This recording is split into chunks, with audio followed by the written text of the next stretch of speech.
Hi, this is Annette Anderson. This is PowerPoint 5A on access functions.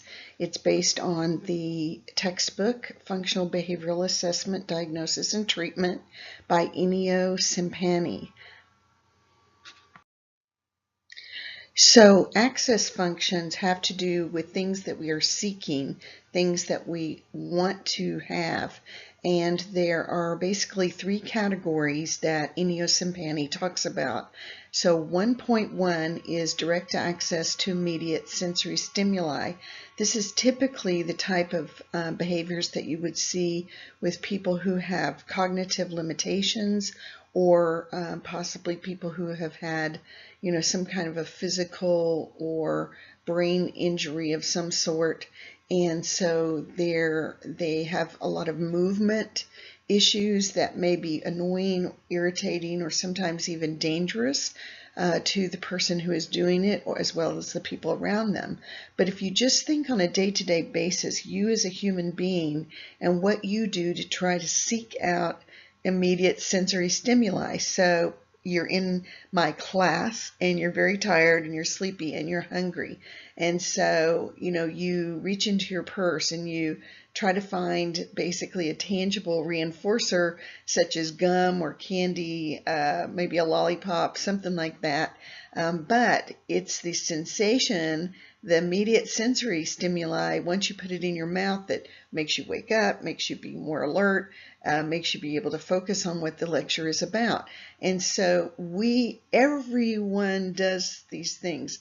Our functions have to, in life, we're just simply seeking things and trying to escape things. It's as simple as that. But for the purposes of our teaching, and for those of you going into applied behavioral analysis, or those who are working with the early childhood intervention programs like this is designed for, we need to look at things from a normalcy standpoint and look at it in terms of a functional standpoint. We would not do what we do unless it had some sort of a function. We do not continue to do things that do not get us what we need. Whether we are trying to get something or whether we are trying to escape something, we will keep doing it over and over again if somehow we're getting reinforced, or if we're not, then we're getting punished. And we talked about that in earlier PowerPoints, that anything that increases behavior is considered a reinforcement. Anything that decreases behavior is working as a punishment. And we're not talking about discipline. And so I may have a chance to go back and do those PowerPoints again, but clearly the thing I want you to get out of this PowerPoint is these are the things that we directly and personally go for. We want that sensory stimuli, we want the tangible reinforcer, and if we can't get it ourselves, then we may have to rely on another human being, almost like a human being becomes a robot, and that's how socially mediated access takes place. So 1.1, immediate sensory stimuli. I want to stay awake. I want something to chew on in my mouth. So I'm going to put a piece of gum in my mouth, and that's going to help me be alert and make me feel relaxed. And now I can focus on the lecture. If gum is not allowed in school, now we've got a problem behavior. So I'm writing my function as 1.1 DA, immediate sensory stimuli, to staying alert by chewing gum. That's the full definition of the function of my behavior, right? So when you're doing your test 2, which has for this particular class has to do with taking each function, creating a scenario, then be sure that when you're just describing your function that you put the full descriptor so that everybody knows what you're talking about. Okay, so typically immediate sensory stimuli are very primitive type of things. But keep in mind that all human beings, under many circumstances, rely on stereotypic behaviors to cope. So think about someone who is in jail, someone who is limited because of a physical problem to bed, They can't get out of bed. Maybe they're wheelchair bound. And sometimes you will find people rocking or moving or stretching or yawning or making noises that are very upsetting to the people around them. They know that someone's in distress, but instead of looking at it as that's possibly soothing someone, that we look at it as something annoying that we need to get rid of. Well, if you don't understand what it's playing a function as, are they trying to get something or are they trying to escape something? Is the wheelchair uncomfortable, or are they scratching their back when they're moving? You know, they're trying to seek something, seek something from the back of their chair by moving around, right? So try to look at things from a normalcy standpoint and look at them as a functional standpoint rather than using labels that seem to be disparaging of people. So a tangible reinforcer, which would be a DA, direct access 1.2, has to do with something that we want. And the motivating operation for this is deprivation. Nobody really goes for tangible reinforcers unless they perceive themselves to be deprived or actually feel deprived. This is where you might have hoarding or stealing. These are problem behaviors, okay? But every time you get hungry and your stomach is growling and you go to the refrigerator and you look for food, it's because you're in a state of deprivation and you want that food. And that's all well and good, and it's not labeled as any kind of a problem unless, for instance, you're diabetic and you're seeking cake, you're seeking cookies, and that's been forbidden to you. And so the tangible reinforcer that you are seeking are sweets. And so in this case, it might be identified as a DA 1.2 tangible reinforcers of food items that have sugar in them, something like that. You know, so how you define that is up to you. And then the last one is socially mediated access, and this has to do with some human being, whether it's an adult, a peer, a staff person, is required in order to get you what you want. Okay? So, for instance, if you've been laid in bed for surgery, like some of you know that happened to me recently, and I am relying on my husband then to either come and check on me and see if I need something, or somehow I have to communicate to him that I need something to eat. I don't actually care at that point. Is it my husband? Is it a stranger off the street? Is it somebody that's laying around on the floor in my room? If I had an assistive dog, I would have the dog go and get me something to eat out of the refrigerator. It doesn't matter. In an access function with direct access, socially mediated, it has nothing to do with particular attention by one person. The attention is not specific to any one person. However, you may get into a situation in which only one person in the household, let's use the diabetes example.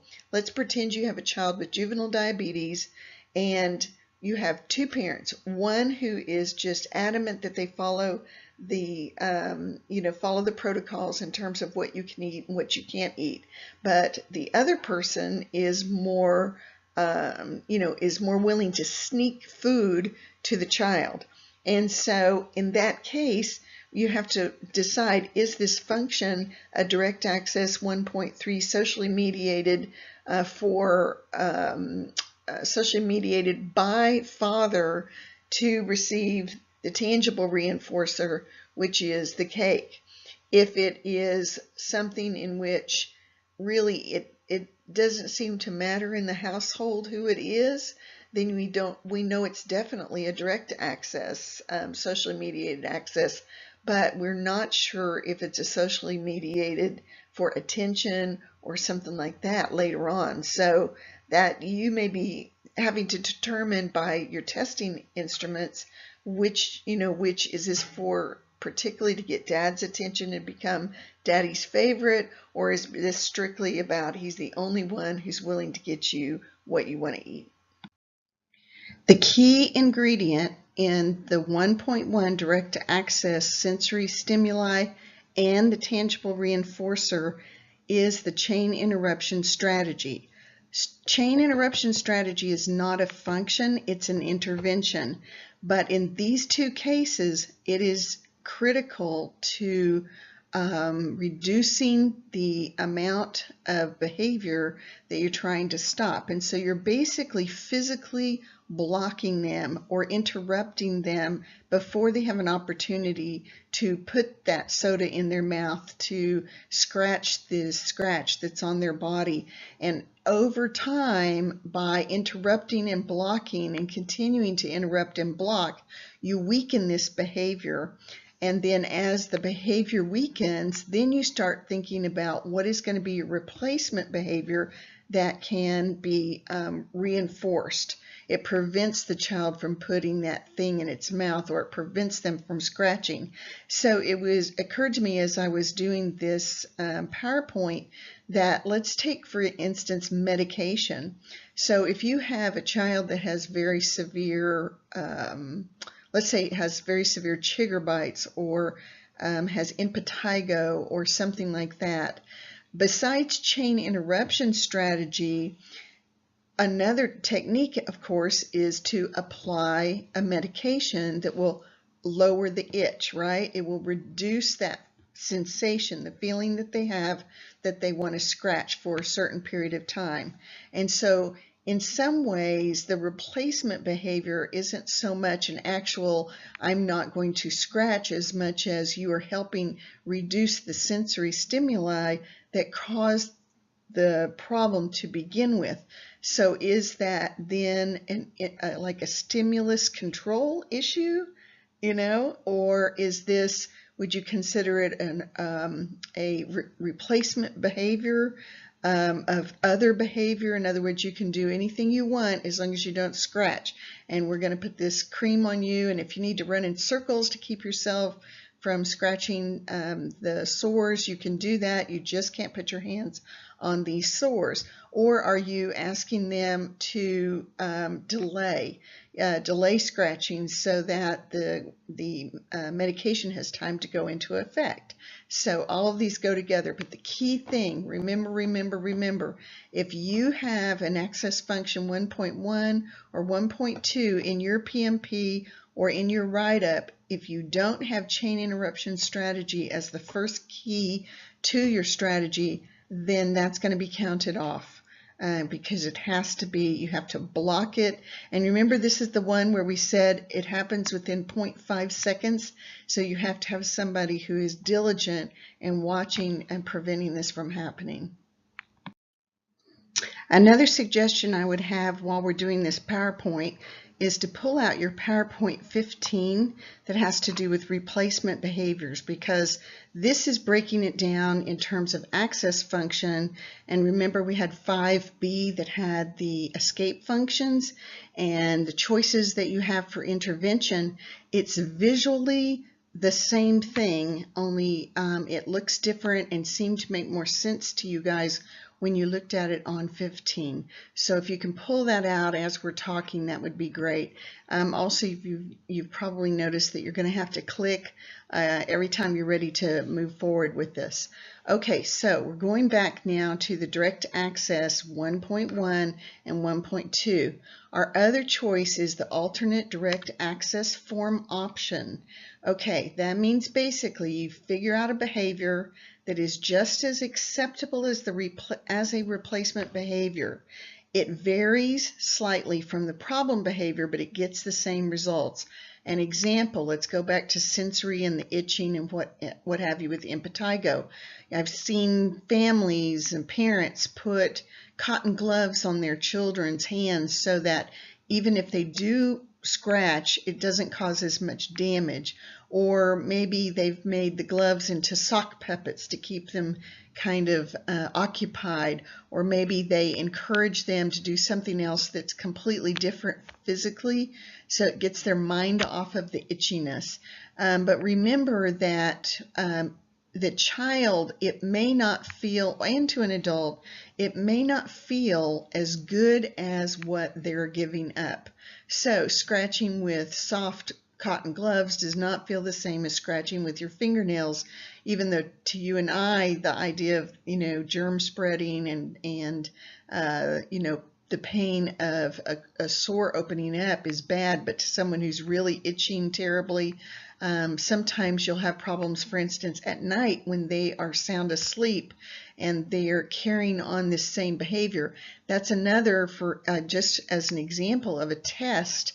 If you're testing to see if your hypothesis is a direct access for sensory stimuli, this might be something you would see someone doing in their sleep out of the awareness of other people. So you might have a camera, for instance, on them in the bedroom and find that they're scratching at their legs, or they're doing something like hitting and rocking and what have you when nobody's around, which makes us clearly know it's not a socially mediated behavior.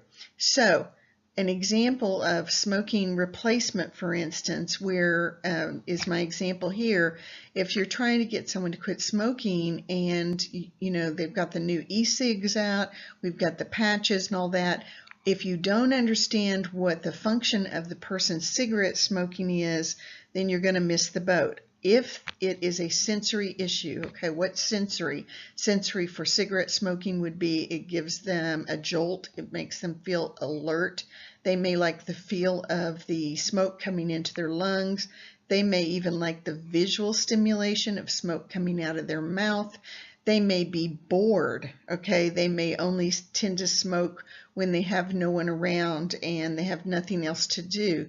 Okay, that might then lead to something that is socially mediated in some sort of way. Or it could be that they only smoke when they're around other people. And so is that a socially mediated access? I don't know, but you have to test that out if you're working with someone and trying to help them with that kind of behavior. So this is called alternate direct access form option. Again, for 1.1 and 1.2, another choice is the access manned option. Now, this is typically when you have a child that has a lot of dangerous behavior, very physical, screaming, yelling, kicking, falling on the ground. They're making a huge scene instead of, quote, using their words. And so if you're going to use this as your intervention, then the first thing you have to do is what? You have to have a chain interruption situation, and then the second thing is you have to work with the child on either signing or using his words that for what he wants to do. And if what he wants to do is dangerous and unhealthy, then there's no sense in even doing an access manned. This is only used if the behaviors that the child is requesting are something that is acceptable at certain times, or is not necessarily unhealthy. It just usually gets distracting and in the way of things at school or at home. Our next one is for, again, direct access 1.1 and 1.2. Your tangible reinforcer is omission training option. And this is basically trying to get a child or an adult to delay doing what they want to do for a period of time. Now, this is where your baseline behavior charts come in critically. If a child has never gone more than 15 minutes without jumping up out of their chair and running around the room and playing, then you're absolutely going to fail in your challenge to get them to delay gratification. If you're asking them to wait for 30 minutes, you're doubling the amount. So you want to start with the actual amount that they can currently handle, their maximum amount they can currently handle, okay?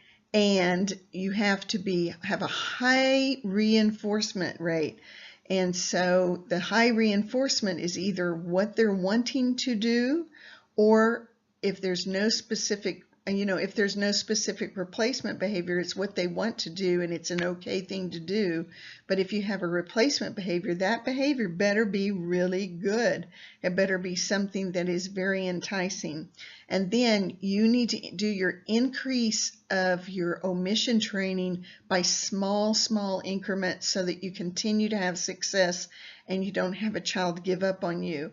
Another way, another just kind of lay way that we talk about this is delayed gratification training.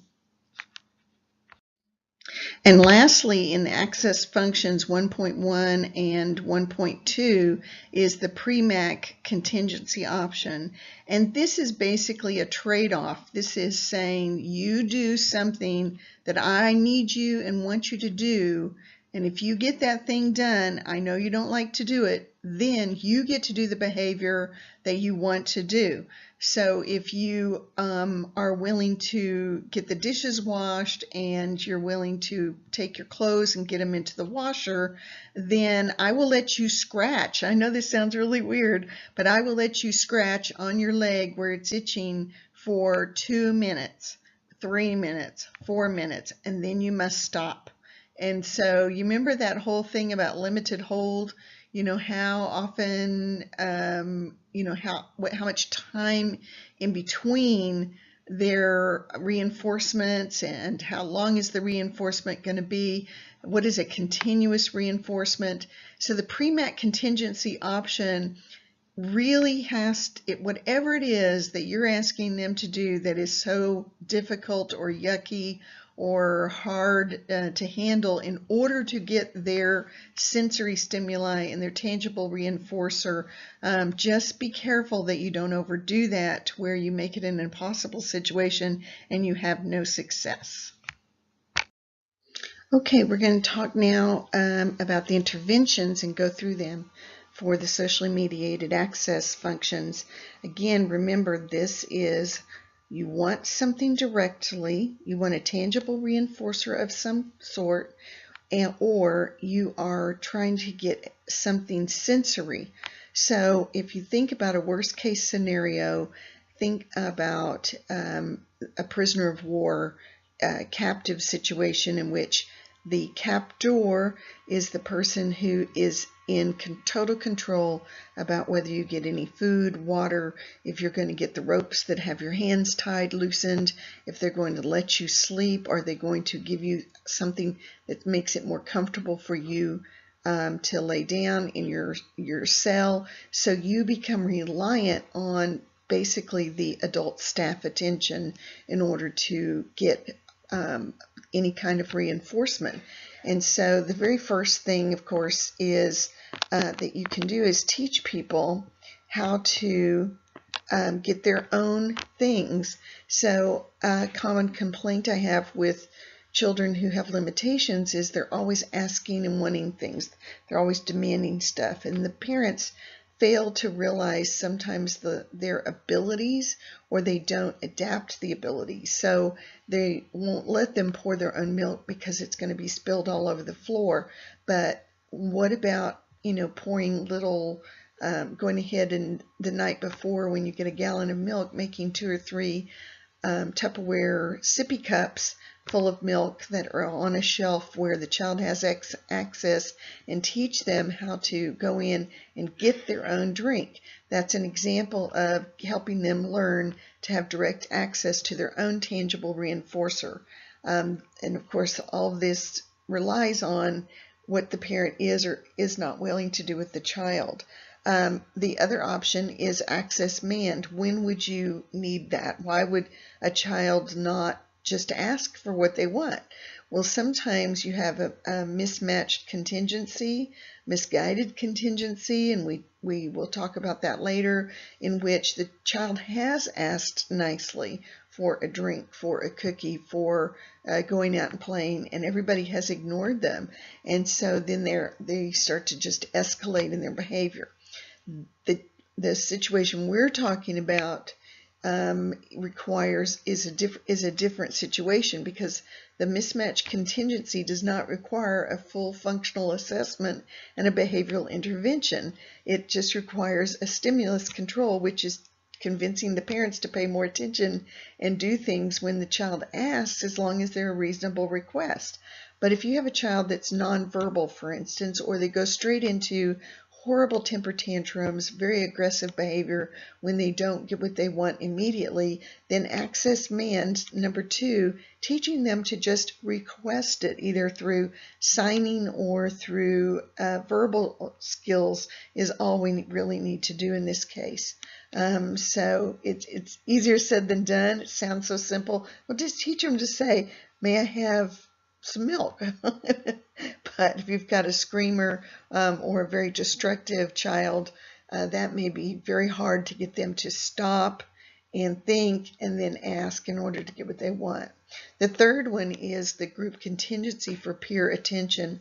This is very critical when you have several siblings in a family. This is typically where I see it with the younger children. It can be in daycares, but basically where the whole group is involved with what this child is wanting or needing. And for instance, if they're sneaking food to a child who is on a very strict diet, how are you going to basically reinforce the group contingency so that they don't do that? What's going to be their, their reward or the consequence that is positive to get them to quit giving up their lunch to this child who's seeking the tangible reinforcer. So in this case with the DRL, you're trying to lower the behavior of the group that is reinforcing this behavior. If maybe it could be just somebody's being babyish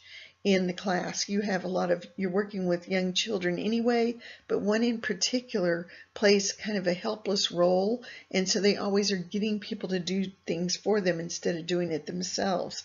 And so this might be where you encourage the group and somehow reinforce them for getting the person to do it on their own.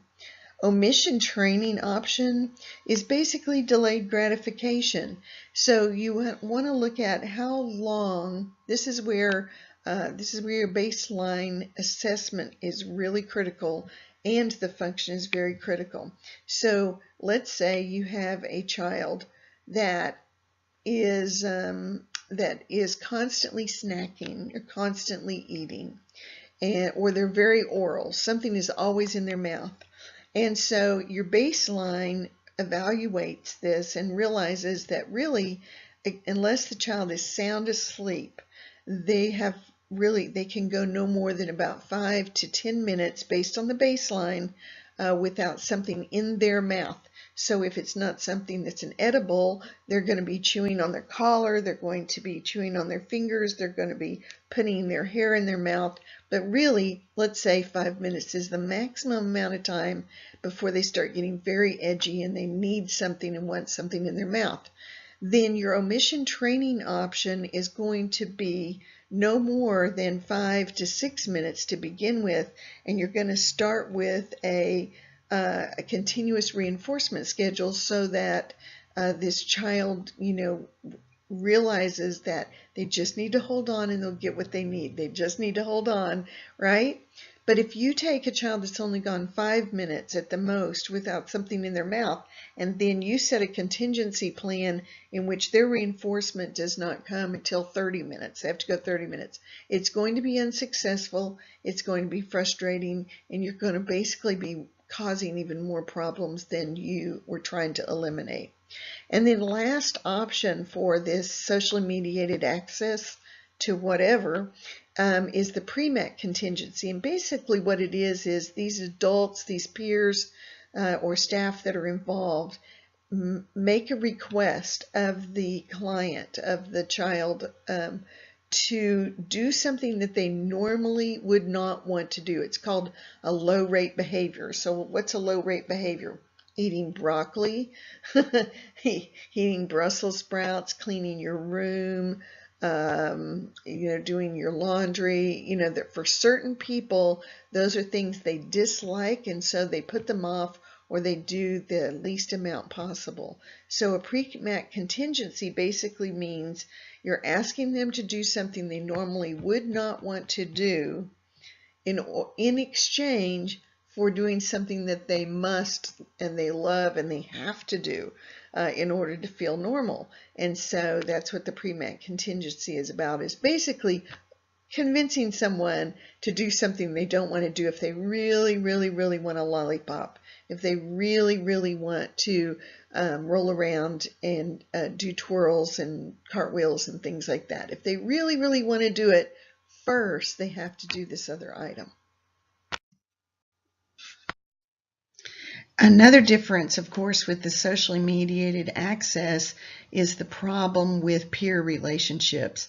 I see this the most in sibling problems within the home, in which the children continue to have fighting, and then the kids reinforce each other with the fighting.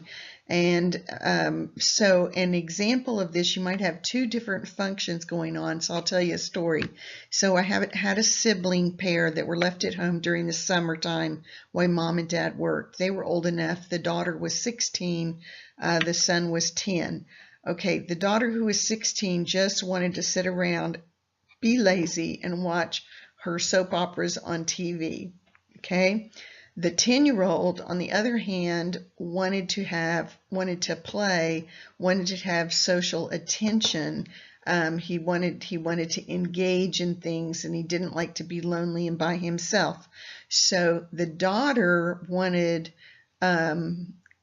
so the daughter normally would be a direct access to a tangible reinforcer, correct? As long as she had control of the TV remote. But what would happen is the 10-year-old would swipe the remote, run in circles all around the house, and make the 16-year-old chase him in order to get the remote. Is this making sense?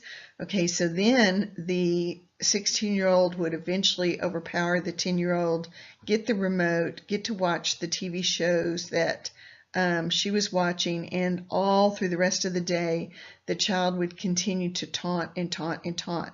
And so this became a ritual. So the ABC in this would be: morning time comes, brother gets up before sister, 16-year-old, brother takes the remote and hides it. 16-year-old gets up finally, where's the remote? Here we go. Brother waves the remote kind of in his hand, like la la la la la la. 16-year-old goes chasing after him, and the 10-year-old learned pretty quick that the funnest opportunity here was to actually run outside. So he would leave the house and he would run in circles around the neighborhood. He would go down the alleyway. The neighbors would see him. He would circle around and circle around.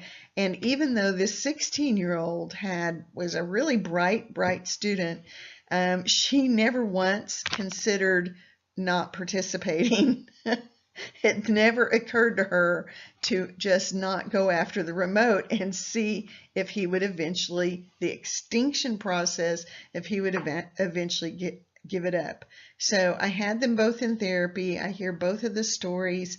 I get the oldest one alone. I explained to her what I want her to do. And I said, basically, what I want you to do is go ahead and, do your ritual in the morning up until the point where he takes off out the door and takes off running, because he doesn't look back to see if you're chasing him. He just starts running. And so she plays the game. He gets out through the garage door. He takes off running, and basically she goes in, and Dad has bought her a second remote that the 10-year-old doesn't know anything about. She sits down and she at least gets a good 30 minutes of watching TV before the 10-year-old realizes that the game is up, the game is over. And so they continue this whole routine for about 3 or 4 more times before the child figures out that there's an extra remote, that somehow the sister has her needs met, the tangible reinforcer, so she doesn't require the SM access with him giving her the remote, and all was settled. Now, what they did realize is they needed to do something about what the child needed. That's the 10-year-old. He couldn't be left alone and be so bored. But that's an example of how, how do you reinforce and do a group contingency when you have peers related to one another, especially your siblings.